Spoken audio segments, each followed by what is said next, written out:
Welcome, boys and girls, to the ancient land of ancient Egypt. It is I, Mr. Mac, and I've traveled for many miles across the hot desert to tell you all about the secrets of Egyptian mummification. But first, I'm going to put my glasses on, because otherwise I can't see.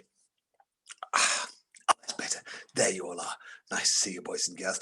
Thought we'd go for a theatre screen this time to make it seem as if we're in the cinema watching some old Egyptian movies, and I'd go for some authenticity with my ancient Egyptian getup, also known as the Key Stage 1 Nativity getup. But hopefully it will help you to take me some more seriously today when I'm talking about something very serious indeed.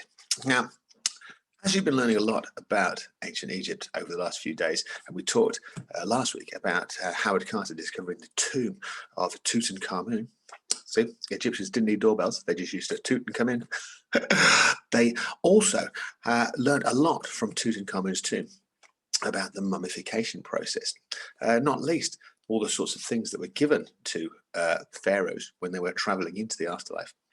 But also, having found a few mummies by then, no daddies, just mummies, having found a few mummies by then, they could uncover how exactly the mummification process took place. So today I'd like you to listen to a little bit of information from me about how the mummification process took place, and then we'd like you to do a little bit of work to start preparing for your written work about ancient Egyptian mummies. So I'd like to share with you the process first, and then I'm going to get you to order the process and start thinking about how you can do some writing this week about some instructions, some instructional texts, some instructional writing, more of that later, to explain the process and how you could go about making your own mummy. So, Egyptian mummies, what were they? And who were they? We'd like you to be able, by the end of this lesson, to be able to explain the different stages of the mummification process. If I don't go through this in enough detail, can I just assure you there are plenty of videos online that you can look at, and YouTube clips and things that will explain this as well in other details. You could also watch the film The Mummy, but it is very, very scary. So I don't advise that unless you're in a nice, bright room with mummies and daddies to hold your hands, because as I say, it's not for the faint-hearted. But there are other ways of doing it without being too scared. And it does go through, and these things will go through the process of mummification. And what a mummy actually is. Well, a mummy is actually just the preserved body of anybody or any animal. Sometimes mummies were not people. They were animals like cats, like dogs, favoured pets. I've even seen the mummy of a crocodile. Imagine that. Hopefully it was dead before they started, because otherwise that could have been quite a hairy process. Now, Egyptians believed that the body was needed when they entered the afterlife. They thought that you could live forever in the afterlife, but you'd need your body to come with you. So unless the body was preserved, it would be no good. You didn't want a body that was falling apart when you were walking around in the afterlife. So they used to make sure that their bodies were ready for travelling into the afterlife. Not everyone, though, could afford it. Mummification was actually quite expensive. It took about 70 days to complete. So the mummification process started when, because of the climate of Egypt, which of course is incredibly hot, people used to pretty much dig a hole and bury the bodies in it. Now, the natural heat of the sand would dry the body out and preserve it naturally. The downside of this, of course, was that sometimes animals would dig up the bodies and decide to eat them. Well, you didn't want to get to the afterlife with a body that was half eaten, maybe with no face, no legs, or no arms. That wouldn't be very good.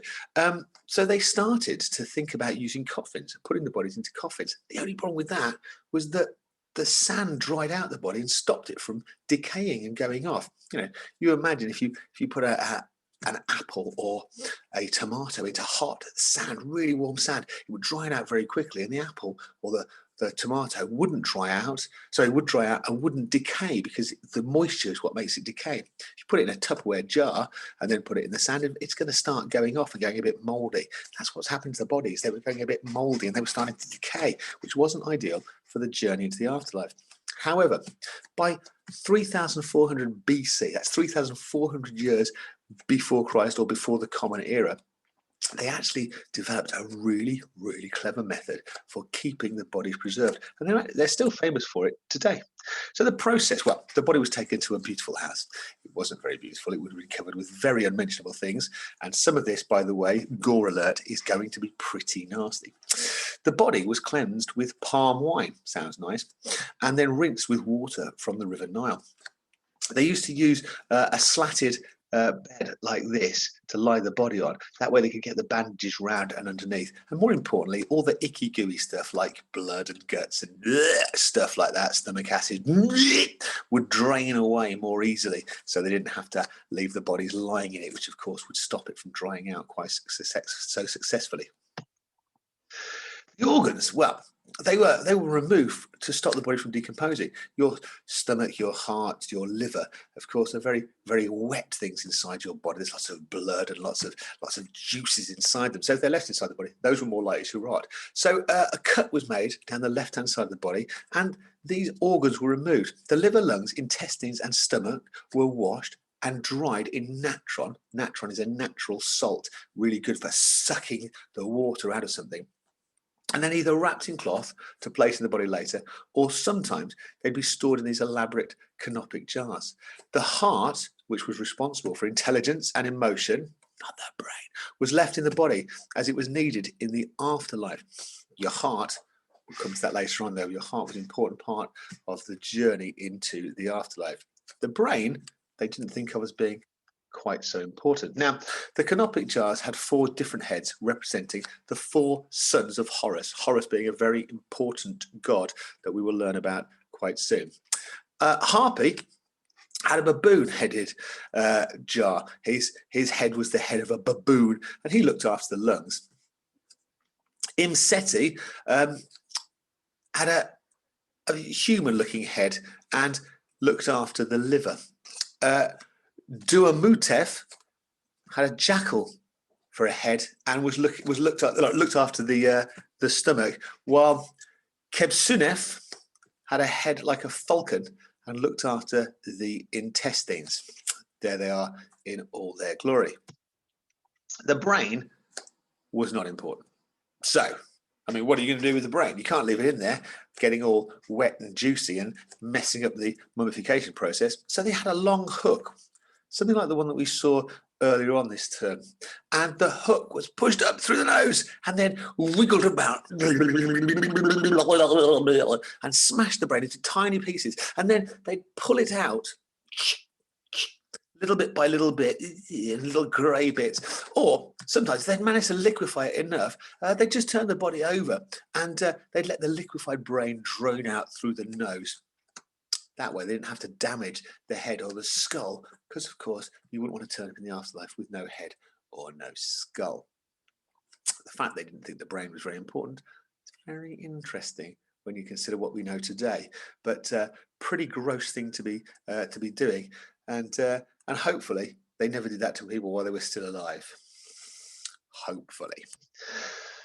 Now, natron was a very important part of the process. It's actually a really clever salt. It's a natural salt, and 75% of the body is water.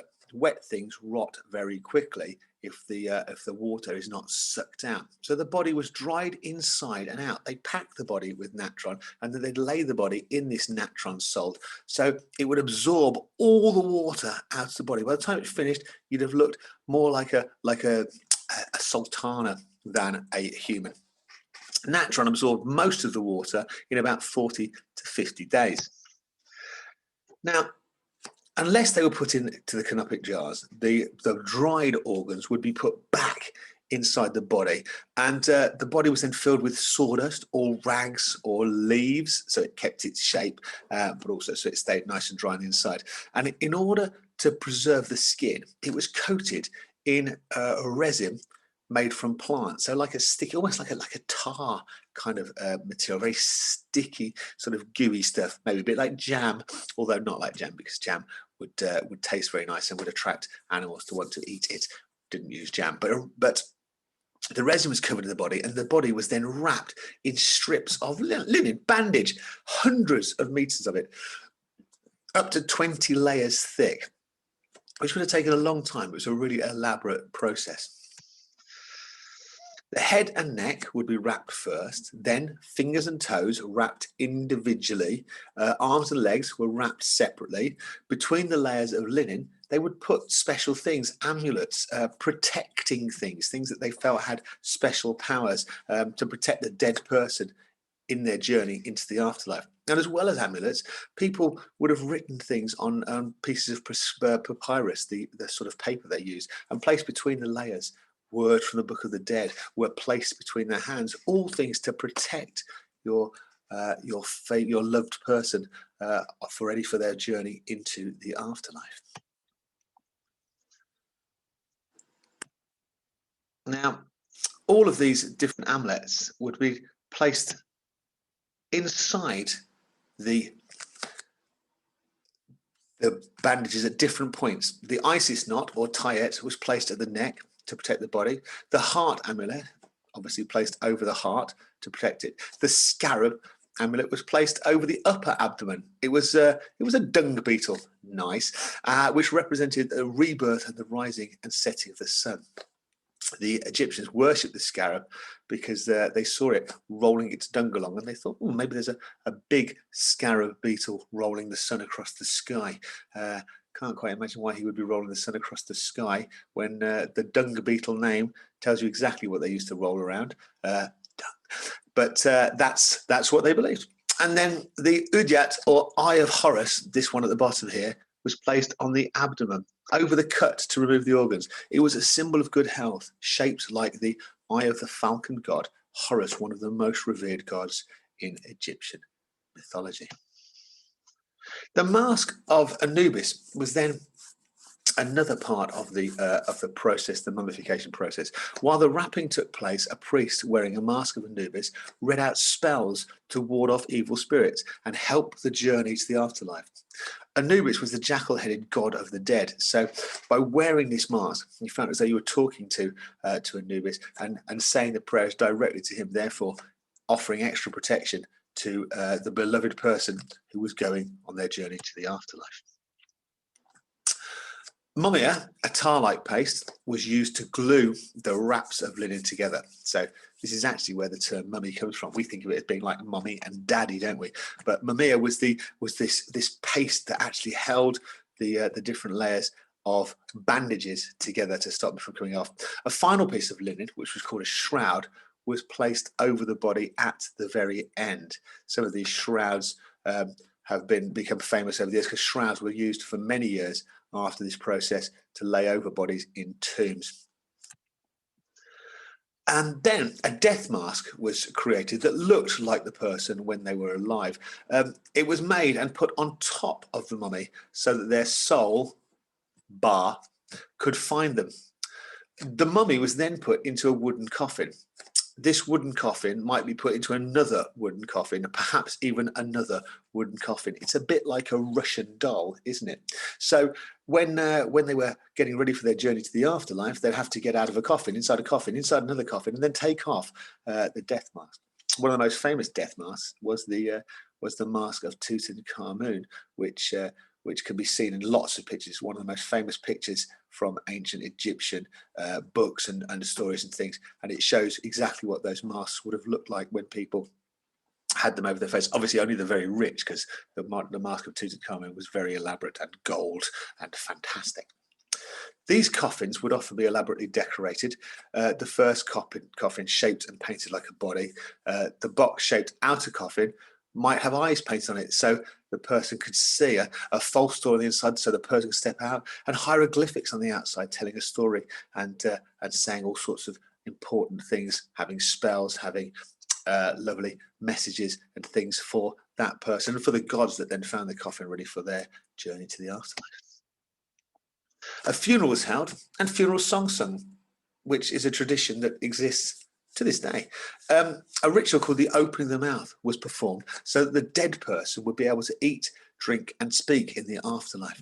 Remember, when the Egyptians buried somebody or mummified somebody, they would expect them to go then on a long journey to travel into the afterlife, and their body was required for that journey.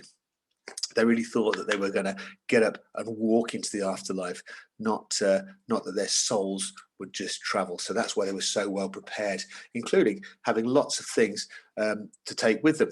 The final stage was when the coffins were put into a sarcophagus, which was the stone outer coffin, and placed into the tomb. And they would have had valuable items put in with them, things that they would need, money, elaborate items from their life, things of importance to them, food and drink for the journey to the afterlife, and sometimes even when somebody died, their beloved pets would then also be mummified as well. Sometimes for certain pharaohs, if you were the pharaoh's best friend or their most important servant or slave, you would be, and you'd be mummified as well. So it wasn't necessarily the best thing in the world to be the pet of or the best friend of a pharaoh. But these important things were put with the pharaoh or with the mummy or whoever was mummified inside the tomb, ready for when they awoke and began their travel to the afterlife. Okay, so today, down below this video, you'll find a couple of sheets. One of them is to order that mummification process, have a look at how it worked, and write a few sentences about each, keeping that clear for when you yourself are going to write some exciting, elaborate, really detailed instructions about how to make a mummy. When you do this, please have a look back at this video, or I'm going to put the PowerPoint down behind as well. This PowerPoint that we've got here, we'll put that below so you can have a look at that in your own time, just if you want to recheck that order and that process. There's also an information sheet down here again that will have information saying what the process was that you could use as a quick reference guide for your work today. So, boys and girls, have a great time. Do a bit of your own research about it. It is pretty gross. You can find some great information about it on the internet that will help you out with your disgusting instructions to this week, and enjoy all your writing. Remember, as always, we are delighted with everything that you do. We're always impressed with the work that you send us. We're really looking forward to seeing some final and finished instructional texts about how to how to make a mummy, and we like this to be illustrated, or we can find some pictures on the internet or something to illustrate your process that will make it look even more gross and disgusting. And hopefully I'll see lots of examples of that on the advice@mapledeanschool.com email address that Miss Smith can enjoy catching up with. And as always, boys and girls, you're doing a terrific job. Hopefully you'll really enjoy this week's home learning. Knuckle down to it. Do some great work for mum and dad. Don't forget to tell mum and dad how brilliant they are and how much you appreciate all their help and all the great stuff that they're doing, because we certainly do as well. So, boys and girls, I'm going to have to end the film now, close the curtains on this cinema screen, and give you the chance to crack on with some of your work. So enjoy your learning today. Enjoy your learning this week, and we'll speak to you very soon.